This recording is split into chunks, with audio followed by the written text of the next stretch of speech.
Hello. Today I want to try and explain to you about keywords. So what is a keyword? A keyword is the word in a sentence which is essential for understanding the meaning. And this might change depending on the context. Sometimes speech therapists talk about keywords or information carrying words. They're both exactly the same thing, we just have more than one phrase to describe them. And when we talk about keywords or information carrying words in terms of understanding, it's sort of an indication of the complexity of language that someone can understand. So, why are keywords important? Well, knowing the number of keywords that somebody can understand can help you communicate with them more effectively. So if someone understands one keyword, then giving them really complex instructions is going to be frustrating for them and for you because they won't be able to follow what you've asked them to. And knowing what a keyword is and understanding which part of a sentence is essential for you to get across, for the person to understand and follow the direction, will help you to know which signs you might need to support with a sign or which words you might need to support with a sign or a symbol.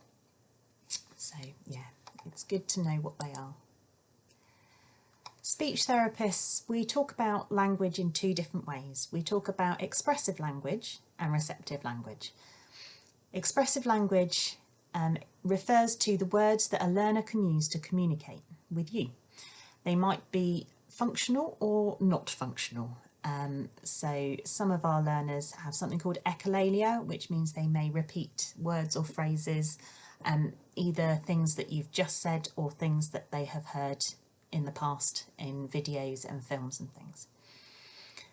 Receptive language refers to the words that somebody can understand in a typical sentence or instruction.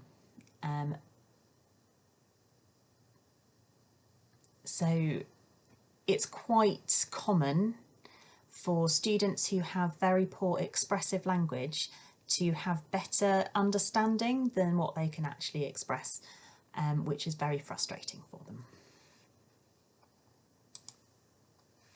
So, what is a keyword? I'm going to use some, or attempt to use, some props to help me. So, if I have a cup and I have a spoon and the instruction is put the spoon in the cup, I don't need to understand any words if these are the only, if I give you a spoon and a cup, the natural association is to put the spoon in the cup because that is what you would automatically do. So that doesn't actually require any keywords to be understood. If I've got a cup, but I've got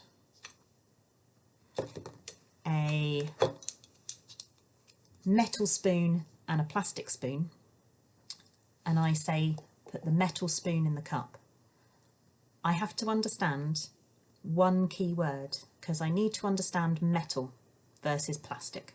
Okay, so metal spoon in the cup is one key word. If I want to extend it and I want to build up the person's understanding, I need to add some more things. So this time I've still got my cup, but I also have a plastic knife and a metal knife to add to my plastic spoon and my metal spoon.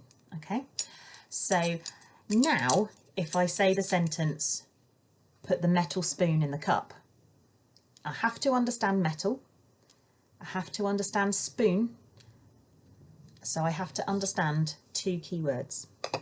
I still don't need to understand cup because it's the only place to put it, okay?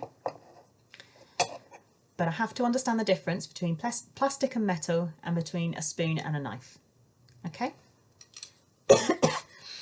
To make it even more complicated, if I want to push it even further and make it three keywords, I need another thing. So I've got a bowl.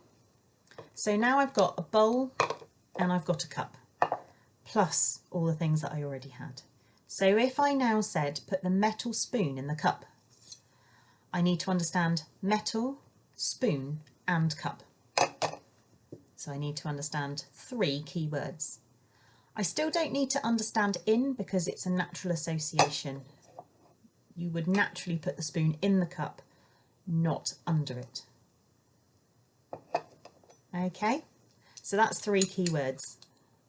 Anything above 3 keywords is far more complex and starts to involve adjectives. So, but to start doing that, you need a lot more things. So you could have a big metal spoon, a little metal spoon, a big plastic spoon, a little plastic spoon, but then you would also need a big plastic knife, a little plastic knife, a big metal spoon and a little metal spoon in order to get up to needing 4 words. So quite a lot of things. Okay, another way you can do this, which is probably a little bit less age appropriate, but probably more fun, is to have a friend. So I've got my friend here and I've got a cloth and a comb. So I can do 2-word level by talking about combing combing monkey's ears versus washing monkey's ears. So I need to know whether I'm talking about combing or washing, and I need to know which part of his body I'm talking about. So that's 2 keywords. If I add another friend in, I can then make it 3-word level. So we can wash sheep's nose, or we can brush monkey's hair. Okay, so have lots of fun playing around with keywords and trying to figure out how many keywords there are in different things that you say. It's really, really good to know the rough number of words that your child understands, because this will help a lot in knowing how much to say and how much not to say. We tend to be very polite as human beings, and sometimes this is not actually helpful for our students. We may find that we ask them if they want to do something. So, shall we go for a walk? This is absolutely fine if that is a choice. If it's a choice and they say no, that's okay.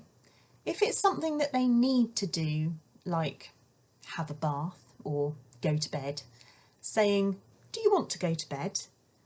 If they say no, you might have backed yourself into a corner.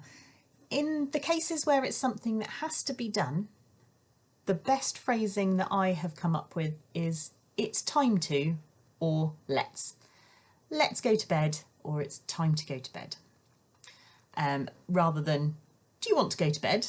Because quite a lot of them, I imagine the answer will be no thank you. So thinking about the way you present things as well is a very useful tool. So have fun, enjoy yourselves, and I will see you again soon.